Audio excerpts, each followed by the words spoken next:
সাকিবই ভাই, আপনি যতই যে বলেন সাকিবের, আমি মনে করি আরও এক যুগ আপনি সাকিবের মতন প্লেয়ার খুঁজে পাবেন না। সাকিবের কট্টর সমালোচকরাও বিশ্বাস করবেন এই কথাটা, সাকিবই। দীর্ঘ বিরতির পর গ্লোবাল সুপার লিগ দিয়ে দারুণ প্রত্যাবর্তনের গল্প লিখেছেন মিস্টার 75।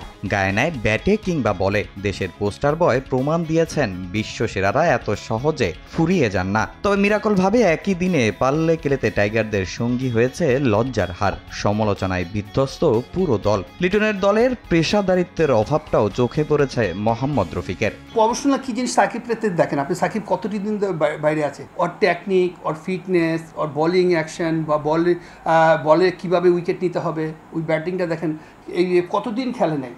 কিন্তু তারপরে দেখেন যে যখন একটা টুর্নামেন্ট খেলতে গেছে ওখানে দেখেন কীভাবে প্রফেশনালভাবেই করতেছে, যে ওর ভিতরে যে গুণটা আছে, সত্যি কথা কি আমাদের ম্যানেজমেন্ট এই ধরনের চিন্তাভাবনা করে কি না। সাকিব আপনি শ্রীলঙ্কা যদি থাকতো ইনশাআল্লাহ মনে করি আমরা 3টা টুর্নামেন্ট খেলতে গেছি, 3টাই আল্লাহ দেখা যায় উইন হতো।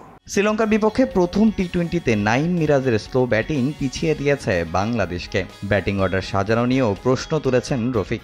ম্যাচ নিয়ে ম্যানেজমেন্টের পরিকল্পনার অভাব দেখছেন তিনি। ব্যাটিং অর্ডারটা ঠিক মতন আপ অ্যান্ড ডাউন করেনি, যে প্লেয়ারগুলো নিচে খুব ফোর্স করে খেলে ওই প্লেয়ারটা উপরে দিতে হবে, যে রান রেটটা ওই কীভাবে 9-8-এর দিক দিয়ে নিয়ে আসবে। কিন্তু আমরা দেখেন পাটোয়ারিটা একটাই নাম বলি, পাটোয়ারি কিন্তু আমরা ভালো জায়গায় ইউজ করিনি। আমরা প্রত্যেক বছর সবচেয়ে বেশি খেলা খেলি এশিয়ার ভিতরে, তা আমাদের এসব তো সব মুখস্থ।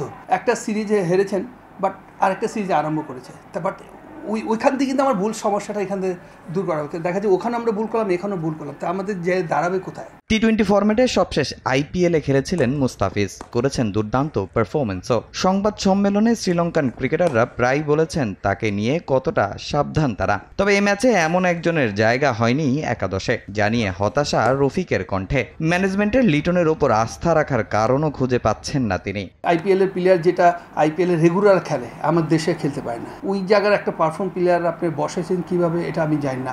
বাংলাদেশ না পারলেও এর কয়েক ঘন্টা বাদে গ্লোবাল সুপার লিগে বাংলাদেশের মান বাঁচিয়েছে রংপুর রাইডার্স। নুরুল হাসানের নেতৃত্বে পেয়েছে প্রথম জয়। নির্বাচকদের তার দিকেও নজর দেওয়ার আহ্বান রফিকের। তামিম হোসেন, সময় সংবাদ, ঢাকা।